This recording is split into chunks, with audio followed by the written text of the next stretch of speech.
Olá a todos! Neste vídeo, vamos mostrar-lhe o API Builder atualizado. Antes de prosseguirmos, lembremos que uma API é uma espécie de porta de entrada entre os dados e a interface, bem como entre os dados e os sistemas externos. Utilizaremos o modelo de sistema CRM padrão para demonstrar as novas funcionalidades. O modelo de sistema CRM permite-lhe fazer encomendas, neste exemplo, de frutas e gerir o catálogo de frutas. O modelo também inclui um administrador que supervisiona todos os gestores e distribui as encomendas entre eles, enquanto os gestores, por sua vez, processam as encomendas num quadro Kanban. Muito bem, vamos abrir a secção API e ver a tabela atualizada. Cada ponto de extremidade tem agora uma indicação clara das funções para as quais está disponível, um cenário síncrono associado, se existir, e uma etiqueta que indica se este ponto de extremidade é público. Também adicionamos pastas para facilitar o trabalho com um grande número de pontos finais, para que possa organizá-los convenientemente em pastas. As definições do ponto final podem agora ser abertas numa janela modal onde pode selecionar uma pasta.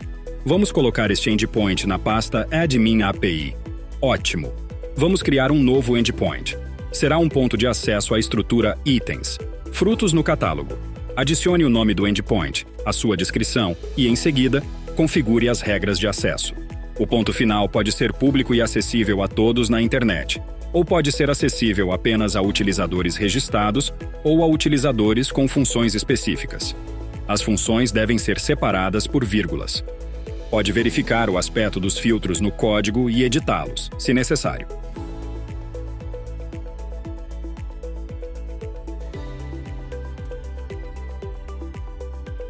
Por enquanto, vamos deixar o ponto de extremidade acessível às seguintes funções: administrador, gerente. Agora vamos configurar os campos disponíveis para leitura. Os campos selecionados e configurados como nome visível na estrutura de dados estão destacados. Pode seguir as ligações. A identificação e o nome visível da estrutura relacionada são selecionados automaticamente. Também é possível filtrar por caracteres específicos. Trabalhar com parâmetros de consulta tornou-se mais fácil. Pode adicioná-los nas definições do ponto final e depois utilizá-los em filtros, bem como na documentação do Swagger. Vamos adicionar um parâmetro agora. Iremos utilizá-lo nos filtros mais tarde. A configuração de filtros também se tornou mais conveniente. É possível combinar diferentes condições e personalizá-las no editor visual. Vamos adicionar um filtro. O campo isHidden booleano não é igual a true.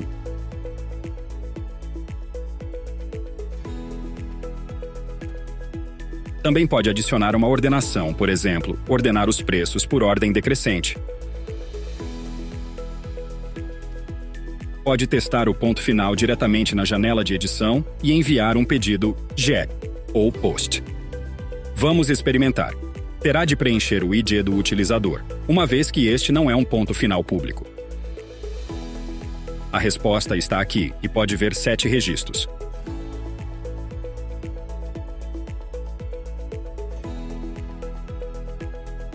Vamos adicionar outro campo para leitura, por exemplo, o preço, e ordenamos os resultados por este campo. Desta forma, podemos verificar. Adicione outro campo e teste novamente. Não se esqueça de adicionar o ID do utilizador. Como resultado, vê 7 objetos e os campos de preço. Note-se que a ordenação é feita por ordem decrescente.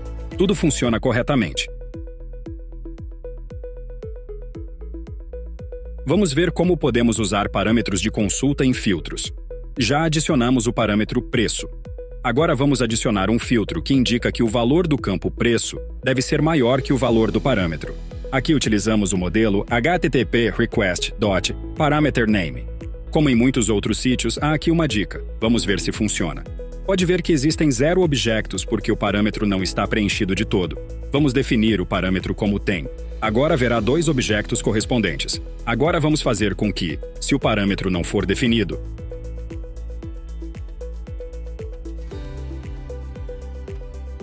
tudo seja devolvido como era antes. Crie um grupo de condições com o operador OR e adicione condições para que o parâmetro esteja vazio. Vamos testar novamente. Sem o parâmetro, tudo retorna como antes. 7 objetos. Se o parâmetro estiver preenchido, é tido em conta. Excelente! Com a atualização, é agora possível trabalhar com pontos de acesso diretamente a partir da secção da base de dados. Abra a estrutura e veja todos os pontos de acesso associados a esta estrutura. Pode abrir a janela modal aqui mesmo e alterar as definições deste ponto final.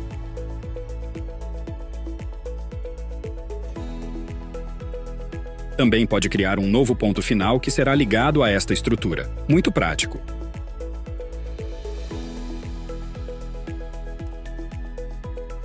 Da mesma forma, pode trabalhar com endpoints diretamente a partir da página web. Vejamos como funciona utilizando a página web do catálogo. Temos dois componentes de cartão com um catálogo ativo e artigos fora de estoque. Aqui está a página e aqui está o componente. O ponto final, gerir itens, está associado a este componente. Pode editá-lo aqui mesmo, adicionar filtros, campos. Também pode criar um ponto de extremidade diretamente a partir daqui. Vejamos, por exemplo, como funcionam os filtros neste ponto final. Aqui, os filtros estão ligados ao parâmetro isHidden. De facto, ambos os componentes utilizam o mesmo ponto final. A diferença é que um retorna o parâmetro isHidden e o outro não.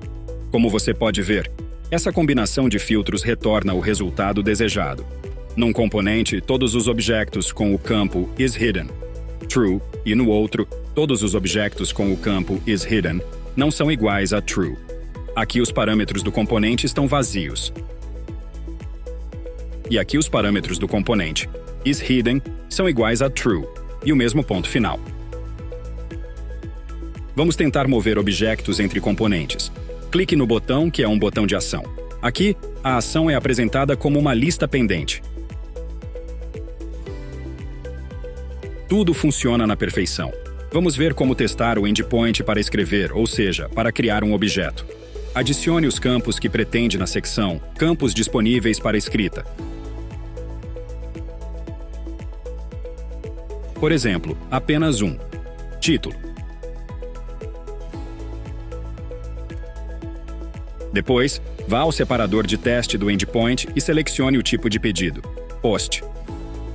Ou seja, a criação de um registro, e especifique o corpo do pedido, ou seja, os valores desses campos. Envie o pedido e veja que na resposta obtém o campo Title e o ID do objeto criado. Vejamos. Aqui está o novo objeto, onde o título é Apple. Se tivéssemos especificado o ID de um objeto existente no pedido POST, tê-lo-íamos editado.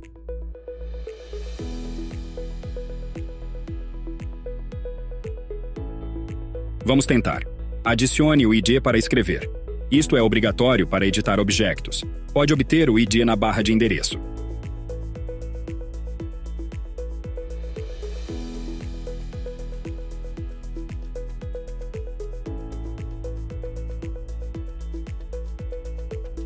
Volte ao teste. Selecione o tipo de pedido, POST. Adicione o ID de utilizador e preencha o pedido propriamente dito.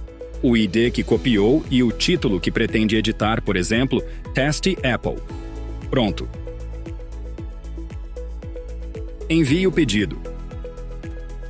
Verifique o resultado e verifique-o no front-end. O objeto foi editado.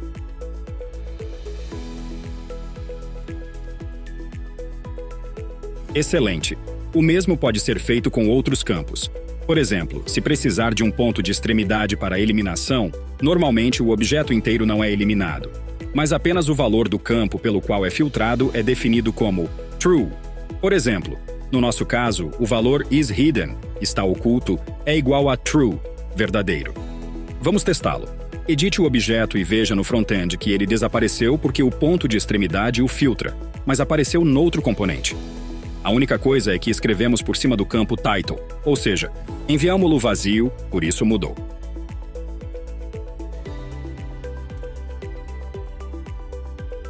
A função seguinte do endpoint para escrita é a validação. É possível validar os campos do objeto que veio num pedido POST.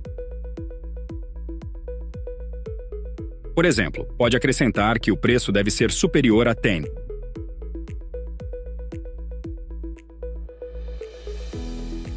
Vamos verificar isso e enviar um pedido POST com um valor, por exemplo, 12. Tudo funciona bem. Vamos alterar o valor para 8. Agora aparece um erro. Isto é validação, que garante a conformidade com o contrato da API.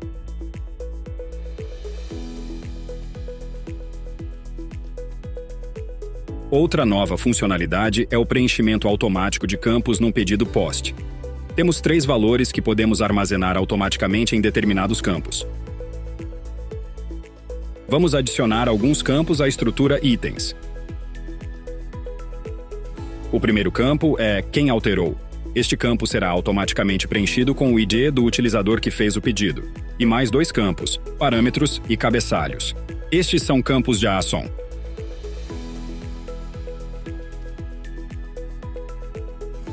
Nos quais os parâmetros e os cabeçalhos do nosso pedido serão automaticamente escritos. Vamos ver diretamente a partir daqui. Abra o ponto final. Configure a correspondência ou o preenchimento automático.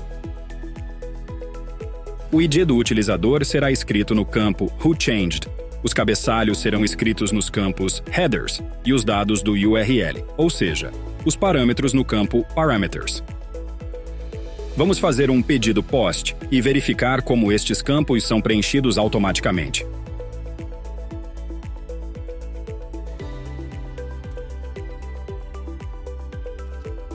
Adicione valores de parâmetros a alguns campos e crie um objeto.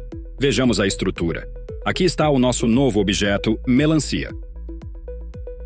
Aqui está o valor WhoChanged. O ID a partir do qual efetuamos o pedido, parâmetros, incluindo price e headers. Mais tarde, estes parâmetros podem ser analisados e utilizados num cenário para criar lógica de back-end. Finalmente, cada ponto de extremidade tem definições avançadas. Em primeiro lugar, pode ativar o CORS, para que este terminal possa ser chamado a partir de outros construtores de front-end. Pode ligar o processamento síncrono. Neste caso, não se esqueça de desativar o processamento regular, que reage à criação de um novo objeto. Também pode adicionar este ponto final à especificação Swagger, denominada OpenAPI, que é gerada automaticamente. Isto é muito útil se, por exemplo, estiver a trabalhar com programadores externos para criar um front-end para si. Por agora é tudo. Obrigado pelo vosso tempo.